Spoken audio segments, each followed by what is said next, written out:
Hello everyone. आज हम भारतीय दार्शनिक में जिनकी कथा देखने जा रहे हैं वे हैं अजित केशकम्बली।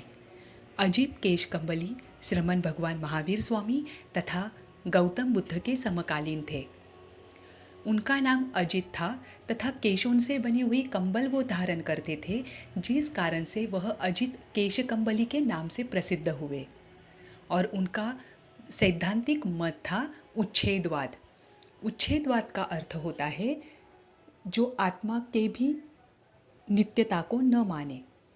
उनका कहना था कि जिस प्रकार हमारा शरीर पृथ्वी, अप, तेज, वायु, वनस्पति इन धातुओं से बना हुआ है, उसी प्रकार हमारी आत्मा भी इन पंच धातुओं से बनी हुई है।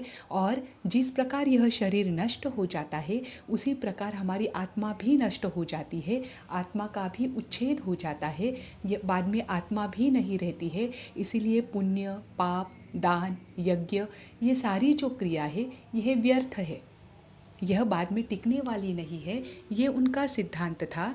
और इस सिद्धांत के कारण उनका जो प्रचार प्रसार हुआ वो ज़्यादा नहीं हुआ। जनमत इसे स्वीकार नहीं कर पाया, इसीलिए उनके पीछे ना उनके अनुयायी ज़्यादा रहे और ना ही उनका कोई ग्रंथ पीछे रहा।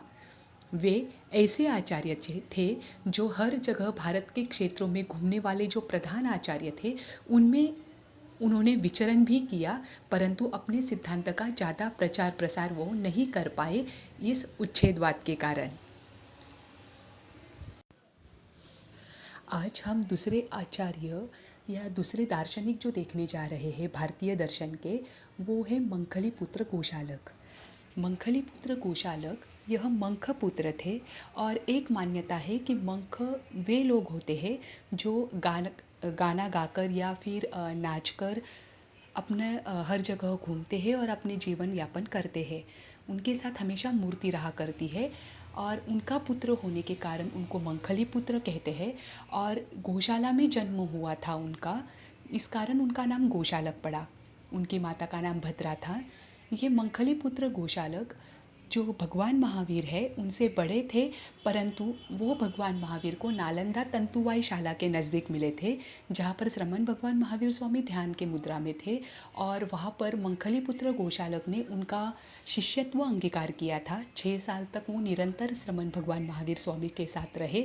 परंतु उसके बाद 6 साल के बाद जब नियतिवाद उनके दिमाग में आया, गोशालक के कुछ ऐसा घटना घटी जिसके कारण से उन्होंने नियतिवाद को ही प्रमुख सिद्धांत माना और मतभेद करके वह अलग से निकल गए। और अलग से निकलते ही उन्होंने आजीवक संप्रदाय की स्थापना की।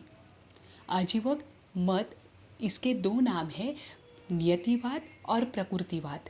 ये जो आजीवक साधु होते थे वे नग्न रहा करते थे और परिव्राजकों के समान ही अपना जीवन यापन करते थे, गुफाओं में रहते थे और नियतिवाद को प्रमुख सिद्धांत मानते थे। उनका कहना था कि सब कुछ नियति के अधीन है, इसमें मनुष्य कुछ नहीं कर सकता है। मनुष्य कितना भी पुरुषार्थ करने का प्रयास करे, परंतु जो उसके जीवन में लिखा हुआ है, जो उसके नियति में लिखा हुआ है, वह नियति वो बदल नहीं सकता है। इसी मत को लेकर गोशालक के साधु आगे बढ़े। फिर सम्राट अशोक ने भी बाराबार की जो गुफाएं हमें मिलती है उड़ीसा के नज़दीक, वहाँ पर सम्राट अशोक ने आजीवक जो साधु है उनके लिए कुछ गुफाएं बनाकर रखी थी ताकि वो अपनी साधना कर सके।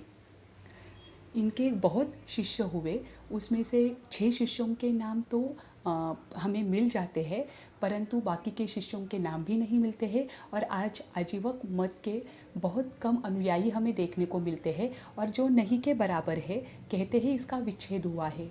परंतु अगर वर्तमान में हम देखने जाए तो जो आदिवासी समाज होता है उनकी मान्यता नियतिवाद के समान ही है। आदिवासी समाज की मान्यता ये है कि सब कुछ प्रकृति के अधीन है, सब कुछ नियति के अधीन है, इसमें मनुष्य कोई हेर फेर नहीं कर सकता है। और ये मान्यता जो है वह उनको अनुकूल है, आजीवक मत को अनुकूल है। इसलिए हम संपूर्णतया ये नहीं कह सकते कि आजीवक मत का पूर्णतः विच्छेद हुआ है। कहीं ना कहीं किसी न किसी माध्यम से यह मत आज भी चल रहा है। जो नियति को मानते हैं वो भी इसके अंतर्गत आ सकते हैं। आज हमने दो दार्शनिकों के बारे में देखा।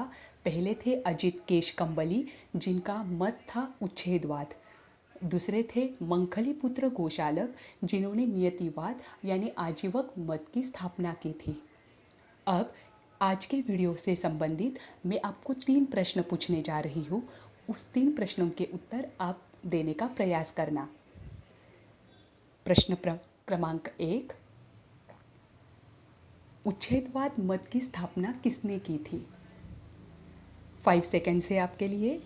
5, 4, 3, 2, 1। जवाब है अजित केशकम्बली। दूसरा प्रश्न है, मंखलीपुत्र गोशालक के माता का नाम क्या था? 5 सेकंड्स स्टार्ट्स। 5, 4, 3, 2, 1। जवाब है भद्रा। और तीसरा प्रश्न है, आजीवक मत से संबंधित जो 2 वादों के नाम मैंने बताए हैं वह कौन से हैं? 5 सेकंड्स। 5, 4, 3, 2, 1। जवाब है नियतिवाद या फिर प्रकृतिवाद। अगले वीडियो में पुनः मिलेंगे, तब तक के लिए धन्यवाद।